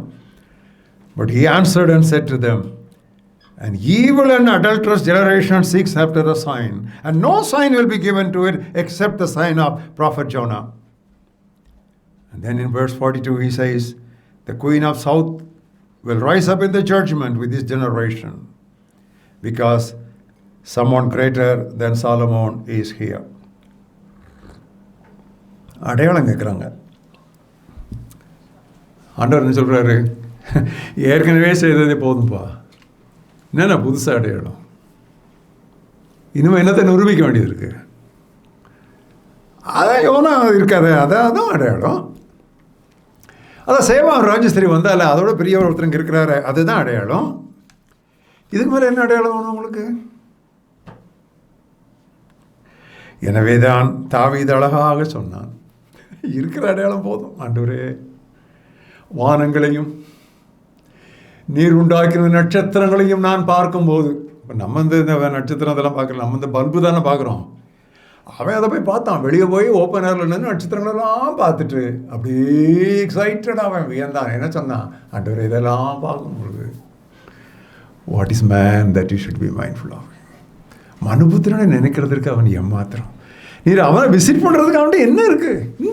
இதெல்லாம் நீர் செய்து இது என்ன ஆண்டவரே அப்படின்னு சொல்லி அவன் சொல்கிறான். அதை இயேசு கிறிஸ்து ரொம்ப அழகாக சொன்னார். காட்டுப்பறவைகளை கவனித்து பாருங்கள், காட்டு புஷ்பங்களை கவனித்து பாருங்கள். நமக்கு பறவைகள்லாம் எங்கே தெரியும்? நமக்கு இந்த பிராய்லர் சிக்கன் மட்டும் தான் தெரியும். அது ஆண்டவர் உண்டாக்குனது இல்லை, அதனால தான் அது முட்டைப்படாது. அது மனுஷன் உண்டாக்குனது. ஆனால் ஆண்டவர் சொல்கிறது இந்த காட்டு பறவைகளை கவனித்து. நீங்கள் இந்த ஹில் ஸ்டேஷன் போகும்போது, எஸ்பெஷலி கொடைக்கானல் போகும்போதெல்லாம் நீங்கள் பார்த்தீங்கன்னா அப்படியே காலம் ஒரு 6 மணிக்கு அந்த காட் செக்ஷனில் ஏறிட்டிங்கன்னா அந்த இள வெயில் அடிக்கும்போது இந்த காட்டு கோழி அங்கங்கே போகும் பாருங்கள். அதுவும் அந்த காக், அந்த காட்டு சேவலில் பார்த்தீங்கன்னா என்ன கலர்ஸ், அப்படி அப்பா you can count the colours. அப்படி ஷைனிங்காக இருக்கும். நம்ம சேவல்களே சில நல்லா ஷைனிங்காக இருக்கும், அப்படி ஷைனிங்காக இருக்கும். அதை பார்க்கும்போது அதே மாதிரி ஃப்ளவர் ஷோவில் போனால் நம்ம ஒரு ஃபோட்டோ எடுக்கிறது தான் இன்ட்ரெஸ்ட் காட்டுறோம், நம்ம பேக்ரவுண்ட் கொடுத்து. ஆண்டு சொன்னார், அதை பாரு, அந்த ஃப்ளவரை பாரு, அது என்ன அதில் ஸ்ட்ரிக்ஸ் இருக்குன்னு பாரு, அந்த ஷேடை பாரு, அந்த பெட்டலை பாரு. ஈவன் சாலமோன் கூட இப்படி அதை நான் கேட்கட்டுமா? இந்த பறவைகளையும் இந்த புஷ்பங்களையும் பார்த்து நம்முடைய விசுவாசம் பெருகாவிட்டால் நமக்கு விசுவாசம் பெறுவதற்கு வாய்ப்பே இல்லை. ஏன்னா அதை பார்த்தா அவனு சொல்கிறாரு அற்ப விசுவாசிகளங்காரு. இதை பார்த்துட்டு நீங்கள் எப்படி விசுவாசம் இல்லாமல் இருக்க முடியும்? அவர் சேலஞ்ச் பண்ணுறாரு. The present generation has totally lost its touch with nature. இன்றைய தலைமுறை இயற்கையோடு உள்ள தொடர்பை முழுவதுமாக அறுத்து கொண்டது. That is the reason we have become paupers in faith. எனவே தான் நாம் விசுவாசத்திலே தரத்தரராகிவிட்டோம். வானங்கள் தேவனுடைய மகிமையை வெளிப்படுத்துகிறது. நம்ம ஞாயிற்றுக்கிழமை பாட்டு பாடும் முன்னால் எது ஆண்டவரை மகிமைப்படுத்துது? வானங்கள். Heavens declare the glory of God. யோனா சேவா ஸ்திரீ போதும்.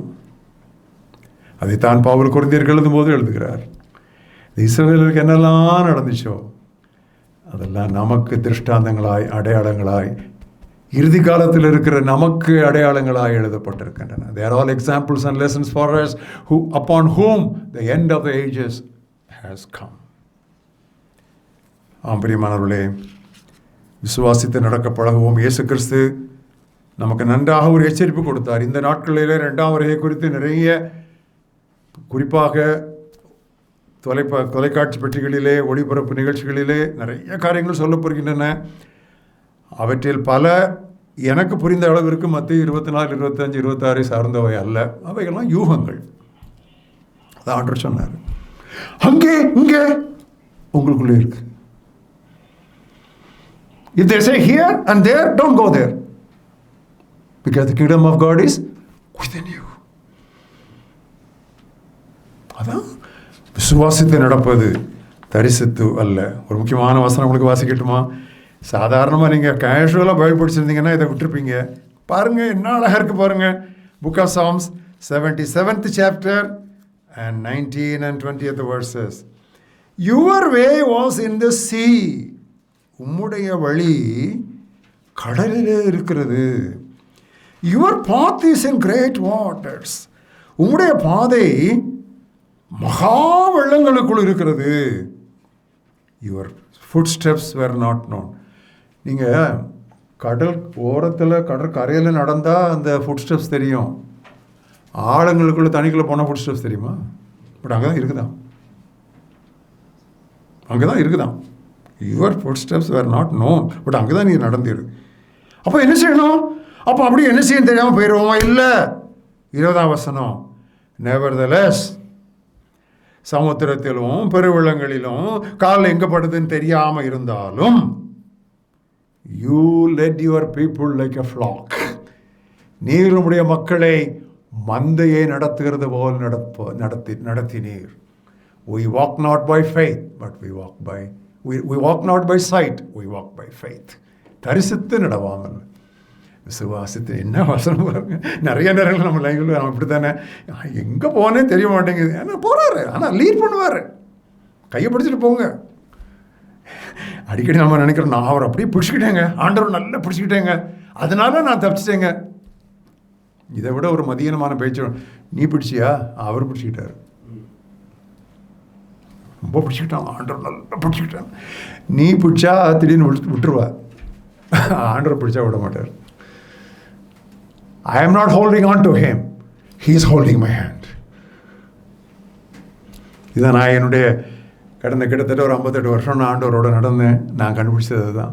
நான் அவரை பிடிக்கல, அவர் என்னை பிடிச்சிக்கிட்டார். He has taken hold of me. நான் எதற்காய் பிடிப்பட்டேனோ அப்படிதான் சொல்றாரு Pavul.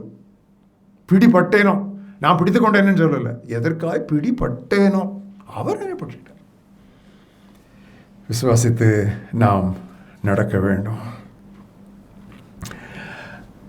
Please send Lazarus.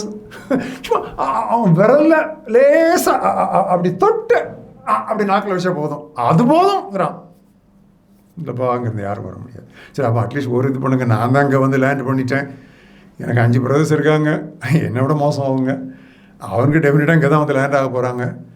So தயவுசெய்து லாசரவங்க அனுப்புங்க. நிறைய பேருக்கு இந்த மிஷினரி தரிசனம் வந்து நரகத்துக்கு போன பிறகு தான் வரும். For many people the missionary vision they get only after landing in hell. அது வரைக்கும் சொன்னால் தெரியாது. Heaven is a place to gain, hell is a place to shun, இதெல்லாம் சொல்லிகிட்டே இருப்போம், அதெல்லாம் ஏறாது. அங்கே போன பிறகு தான் அவருக்கு புத்தி வந்துச்சு. அப்போ என்ன சொல்கிறாரு ஆபிரகாம், இங்கேருந்து ஒருத்தன் போனால் கூட அவங்க கேட்க மாட்டாங்க. ஏன் தெரியுமா? அவங்களுக்கு மோசையும் தீர்க்கதரிசிகளும் இருக்காங்க, அவங்க கையில் பைபிள் இருக்குது. இந்த பைபிளுக்கு கீழ்ப்படையலைன்னா ஒருத்தன் இங்கேருந்து மரணத்திலிருந்து போனால் கூட அவன் கீழ்ப்படிய மாட்டான். This is the ultimate word of God, faith on God's word. அது போதும், எழுதப்பட்டது போதும். What is written is more than enough. 7ஆவதும் கடைசியுமாக நம்ம எல்லாருக்கும் தெரிந்த பிரியமான ஒரு வசன பகுதி 2 கொரிந்தியர் 12:7 வரைக்கும். பவுலின் முள், த தார்ன் ஆஃப் பால், எல்லாருக்கும் நல்லா தெரியும். இதற்காக நான் கர்த்தரிடத்தில் 3 முறை வேண்டிக் கொண்டேன். இங்கிலீஷில் எப்படி இருக்கு தெரியுமா? I pleaded with the Lord, not just prayed, I pleaded with the Lord thrice.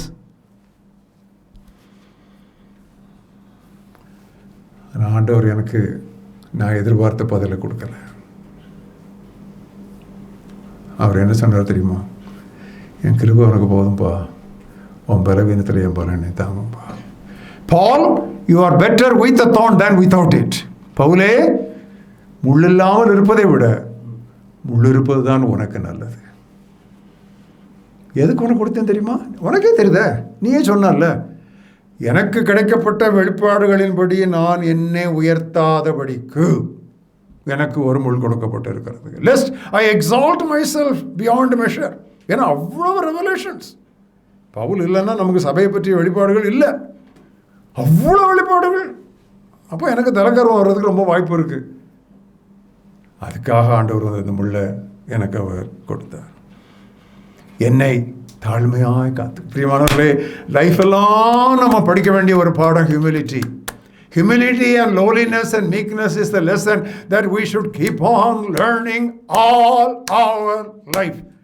எனவே தான் இயேசு சொன்னார், என்னிடத்தில் கற்றுக்கொள்ளணும். என்ன கற்றுக்கொள்ளணும்? எப்படி பிரசங்கம் பண்ணுறதுனா இல்லை, நான் சாந்தமும் மனத்தாழ்மையுமாக இருக்கிறேன். I am meek and lowly. You never graduate from God's school of humility. All our life we keep studying. வாழ்க்கை முழுவதும் நாம் படித்து கொண்டே இருக்கிறோம். உன்னுடைய பலவீனத்தில் என்னுடைய பலம் உன்னை தாங்கும். தேவை வேண்டுமென்றே ஆண்டவர் நம்மில் சிலரை பலவீனப்படுத்துகிறார் என்பது உங்களுக்கு தெரியுமா? எனக்கு தெரியாது. அப்படிதான் நம்ம அவரில் மகிழ்ச்சியாக இருக்க முடியும், கர்த்தரில் பலப்பட முடியும். அப்போதான் யாக்கோபுவை தேவன் முடிசூட்டுவதற்கு முன்பதாக அவனை முடமாக்கினார். Before God crowned Jacob, he crippled him. Okay? Okay? God crippled Jacob before he crowned him. இஸ்ரேல்னா பிரின்ஸு, உனக்கு ஒரு க்ரௌன் கொடுக்கறதுக்கு முன்னால் நான் உன்னை முதல்ல கிரிப்பிள் பண்ணணும். நீ அந்த நொண்டி நடந்தால் தான் என்றைக்கும் அது உன் ஞாபகத்தில் இருக்கும். அதுக்கு ஹீலிங்கே கிடையாது. கடைசி வரைக்கும் நீ நொண்டி தான் நடக்கணும். ஏன்னா அது உனக்கு ஞாபகத்தில் வச்சுக்கிட்டே இருக்கும். நான் உன்னை டச் பண்ணேன் அப்படின்னு சொல்லி. பிரியமானவர்களே, முள்ளை இவ்விதமாக நாம் கையாள கற்றுக்கொண்டால் இந்த முள்ளே ஒரு நாள் நமக்கு முடிசூட்டுதலாகிவிடும். Your thorn will one day become your throne. Your cup of suffering will one day become your crown of glory. துன்பக் கிண்ணம் ஒரு நாள் உங்களுக்கு கிரீடமாக மாறிவிடும். The cup will become a crown and the thorn will become a throne. That's what happened in this place. ஒரு சின்ன பர்சனலாக வர்றவங்ககிட்ட, என்னை கேட்டுட்டு இருக்கவங்ககிட்ட, some of you may be childless. உங்களை ஒரு சிலருக்கு குழந்தை இல்லை. யாரை பார்த்தாலும் எத்தனை பிள்ளைங்க, அதனால் வெளியே மீட்டிங்ஸுக்கு ஃபங்க்ஷன்ஸுக்கு போக மாட்டீங்க. உங்களை சிலர் அந்த பிரச்சனையில் இருக்கிறீங்க. சொல்லட்டுமா? ஆண்டவரே, ஆபிரகாமுக்கு அத்தனை வயசில் கூட கொடுத்தீரே அப்படின்னு சொல்லி நீங்கள் ஜெபம் பண்ணுங்க. அது எப்போ கொடுப்பார் அது வேறு. 2 வருஷம் 3 வருஷம் ஆயிடுச்சு, கல்யாணம் ஆகி 4 வருஷம் ஆயிடுச்சு அப்படின்னா ஒரு பிள்ளையை தத்தெடுங்க. God wants to answer your prayer that way. எடுங்க. ஒன்று சொல்லட்டுமா? பிள்ளை இல்லாத பெற்றோரை விட பெற்றோர் இல்லாத பிள்ளைகள் தான் உலகத்தில் ஜாஸ்தி. We have more parentless children than childless parents and couples. எடுங்க. ஒரு பிள்ளை எடுத்த உடனே you will bring smile to the God of the fatherless. திக்கற்றோரின் தேவனுடைய முகத்திலே நீங்கள் புன்முறுவலை கொண்டு வருவீர்கள். தைரியமாக எடுங்க. ஐயோ, நான் இப்போ ஒரு பிள்ளை எடுத்துட்டோம் பிரதர், பிறகு எங்களுக்கு திடீர்னு இன்னும் அடுத்த வருஷம் பிள்ளை பிறந்தா டபுள் பிளெஸிங். இந்த பிள்ளை, அந்த பிள்ளை, 2 பிள்ளை, அவ்வளோதானே? இது ஒரு பெரிய இஷ்யூவா? யாரெல்லாம் என்னை கேட்டுட்டு இருக்கிறவங்க, பிள்ளைகள் இல்லாதவங்க, 3 வருஷம் 4 வருஷத்துக்கு பிறகு என்ன கண்டிஷனாலும் சரி, ஒரு பிள்ளையை தத்துடுங்க. யாராவது நம்மளை வீட்டுக்கு கூட்டிகிட்டு போக மாட்டாங்களான்னு சொல்லி அனாதை இல்லங்களிலே குழந்தைகள் தவித்து கொண்டிருக்கிறார்கள். அணைத்து கொண்டு போங்கள் தேவனுடைய முகத்திலே. He is the God of the fatherless. அவர் தந்தையற்றோரின் திக்கற்றோரின் தேவன். எஸ்தரே தத்தெடுத்த பிள்ளை தானே. நம்மளாம் யாரு? பாண்ட் டு காடா? இல்லை, அடாப்டட் பை காட். நம்மெல்லாம் தத்தெடுத்தவங்க தானே, புத்திர சுவீகாரம் பெற்றவங்க தானே. புத்திராய் பிறந்தவர்கள் இல்லையே, புத்திர சுவீகாரம். நம்மெல்லாம் அடாப்டட் தானே. So adoption is a biblical doctrine. 7 தலைப்புகளை நாம் பார்த்தோம்.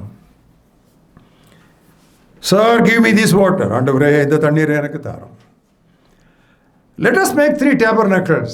3 கூடாரங்கள் போடுவோம். Tell Mary to help me.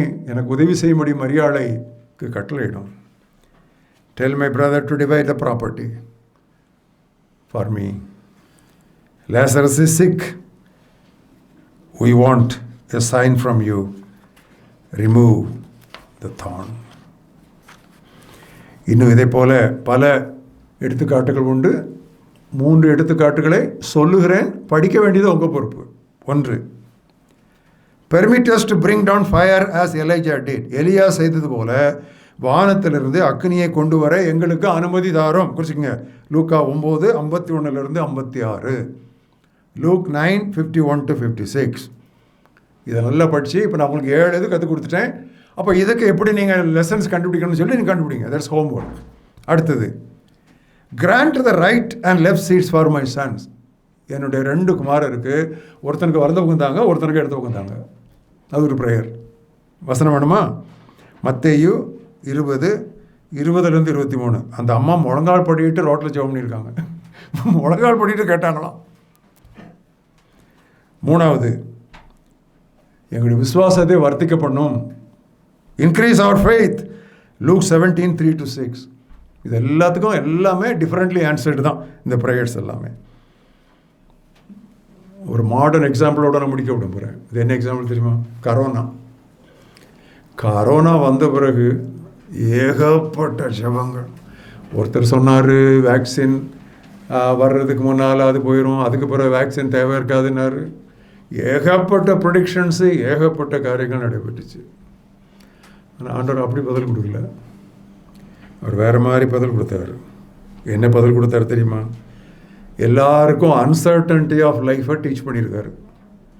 வாழ்க்கை நிச்சயமின்மையை போதித்திருக்கிறார். 2, வேனிட்டி ஆஃப் ரிச்சஸை உணர்த்தி இருக்கிறார்.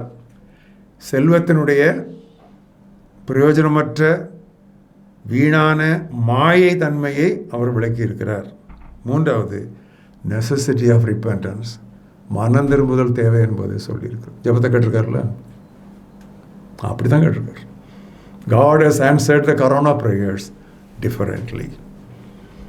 இதுக்கு மேலே ஒரு மாடர்ன் எக்ஸாம்பிள் நமக்கு தேவையே கிடையாது. இங்கே ஒரு அருமையான கவிதை உண்டு, நான் அதை வாசிக்கிறேன். I asked for strength, God gave me difficulties to make me strong. I asked for wisdom, God gave me problems to solve. I asked for prosperity, God gave me brawn and brain to work. I asked for courage, God gave me dangers to overcome. I asked for patience, God placed me in situations where I was forced to wait. I asked for love, God gave me troubled people in need of my help. I asked for favors, God gave me opportunities.